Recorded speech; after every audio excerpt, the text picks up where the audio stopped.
ओम।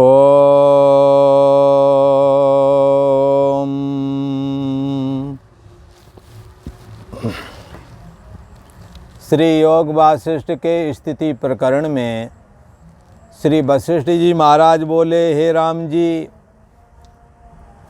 काल पुरुष की आज्ञा के अनुसार साता तप नाम का जो तपस्वी है, जो पिछले जन्म का शुक्राचार्य की जीवात्मा है, उसमें काल के कहने पर उसने भृगु के पुत्र शुक्र के शरीर में प्रवेश किया।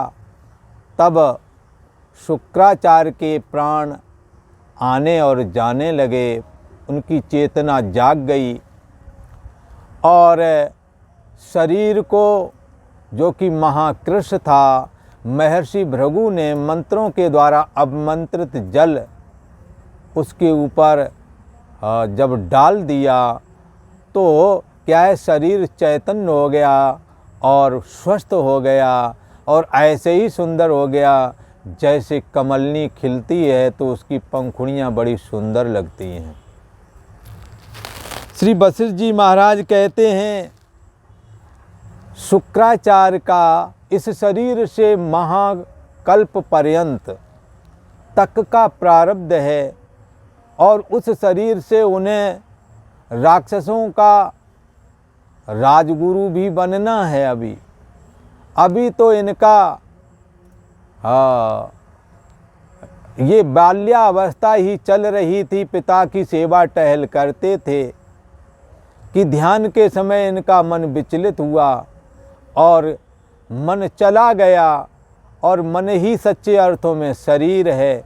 इसलिए वो अनेकों शरीर धारण किया, अनेकों त्याग किए, पुनर्जन्म पुनर्मरणम में फंस गया।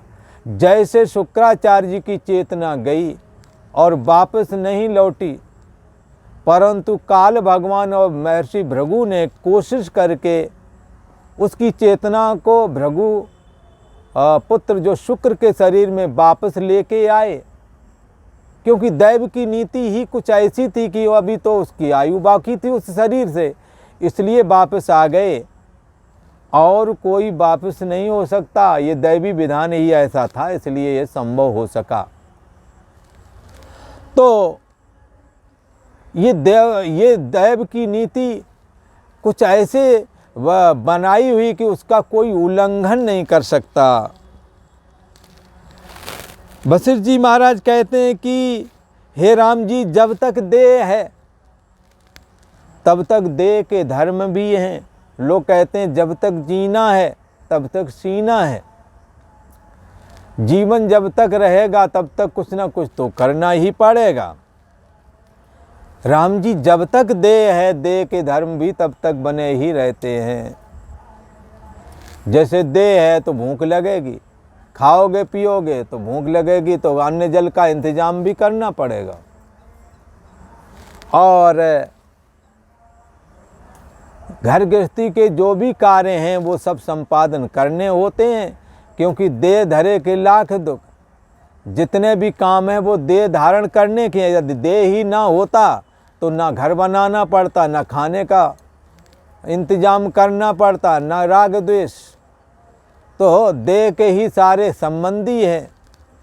इसलिए जब तक देह है तब तक देह के धर्म भी फोर ही आते हैं। शुक्राचार्य भी जब प्रवेश किए तो वो शरीर मृत था, माया भयानक था, उसमें प्रवेश करना ही नहीं चाहते थे। जब प्रवेश कर गए तो वो भी कहने लगे ये हमारे पिता हैं। अश्रुपात हो रहे हैं कि मैं इतना भ्रमित होता रहा। ये ईश्वर की महा भयानक माया है। हरि माया बलवंत भवानी मोहे बड़े बड़े नरज्ञानी।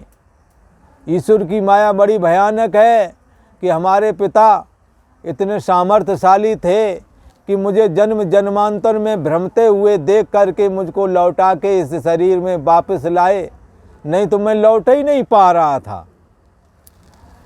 इसलिए उनको स्नेह के आंसू आ गए। हे राम जी, देह के रहते देह के धर्म भी फुराते हैं। इसी प्रकार भृगु ज्ञानी को भी ममता फुराई थी। भृगु को भी लगा हमारा पुत्र है ये, और उनको भी प्रेमाश्रु आ गए थे। जबकि भृगु आत्मज्ञानी हैं, देह को मैं नहीं मानते हैं। चैतन्य सत्ता आत्मा ही उनकी मैं है, जो कि निर्लेप है, उसमें मोह माया नहीं है, ना ही ममता है। परंतु शुक्राचार्य जब पुनर्जीवित हुए और जब उन्होंने प्रणाम नमस्कार करके सत्कार किया, तो उनके अंदर में भी देह के धर्म होने के कारण ममता फुराई और स्नेह के अश्रुपात होने लगे। भृगु ज्ञानी भी हैं तो भी ममता स्नेह फुराया, तो और की बात क्या कहें। भृगु को दूसरे ब्रह्मा जी के समान तेजस्वी माना गया है। महर्षि राम भृगुरहम, गीता में आता है कि महर्षियों में भृगु की तुलना किसी के साथ नहीं की जा सकती। भृगु तो साक्षात महर्षि के रूप में दूसरे ब्रह्मा जी ही थे, बड़े तेजस्वी थे, महातपस्वी थे। बता तो रहे, इसमें 32 युग तक तो समाधि में ही बैठे रहे। वो कालातीत हो गए थे, निर्विकल्प समाधि में थे। जब देखा, जागे तब देखा कि हमारा पुत्र का शरीर पड़ा है, पुत्र तो है नहीं इसमें। तब उन्होंने काल पुरुष को श्राप देना चाहा था। जो ये प्रसंग हुआ वो अभी पीछे वाले एपिसोड में बताया ही गया है, अभी भी उसी की चर्चा चल ही रही है।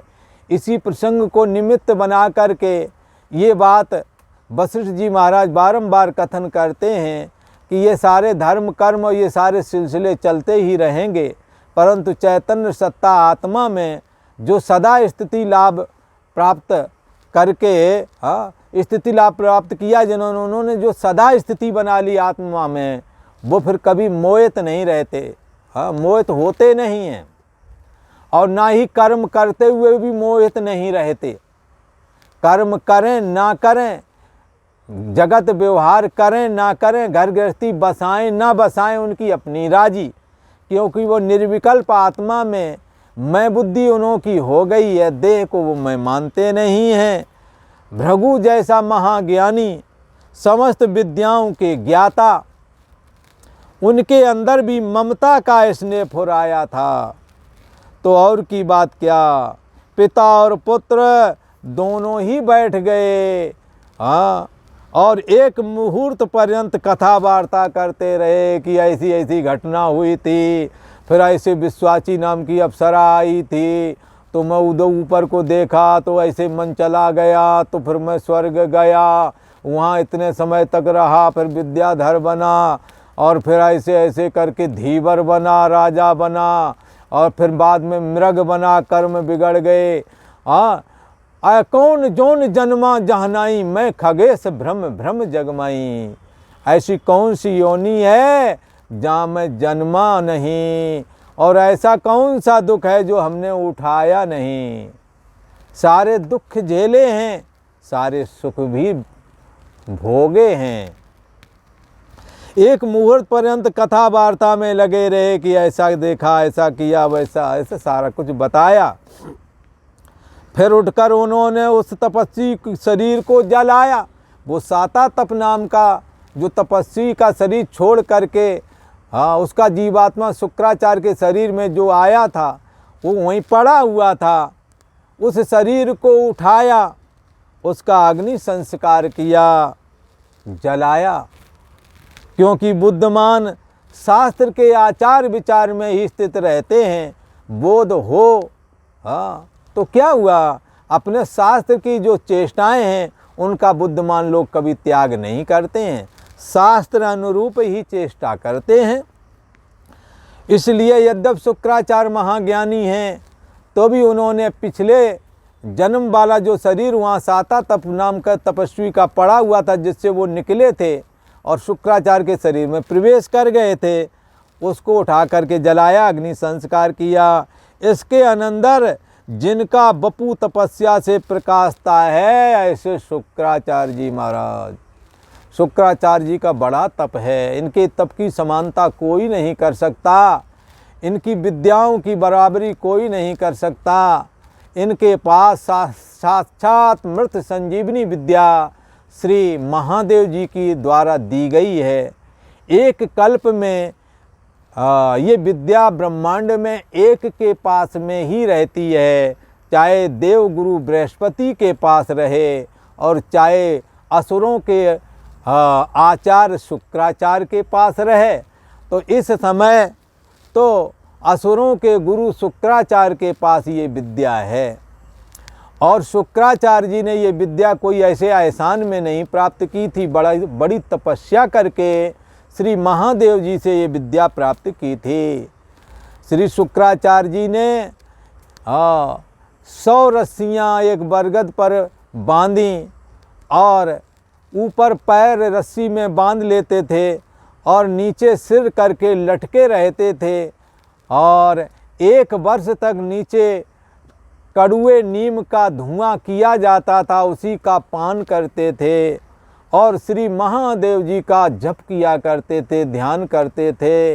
इस प्रकार से 100 रस्सियों में उन्होंने अपने को 1-1 वर्ष बांध करके उल्टा लटक करके श्री महादेव जी के लिए बड़ा ही कठिन तप किया। तब जगत के एकमात्र कारक ये जो कारण जो भगवान सदाशिव हैं, ये प्रसन्न हुए और आकर के बोले, हे भृगुपुत्र शुक्र, तुमने हमें अपने तपस्या के द्वारा बड़ा संतुष्ट किया है, तुम्हारी जो मनोकामना हो वो हमसे कहो।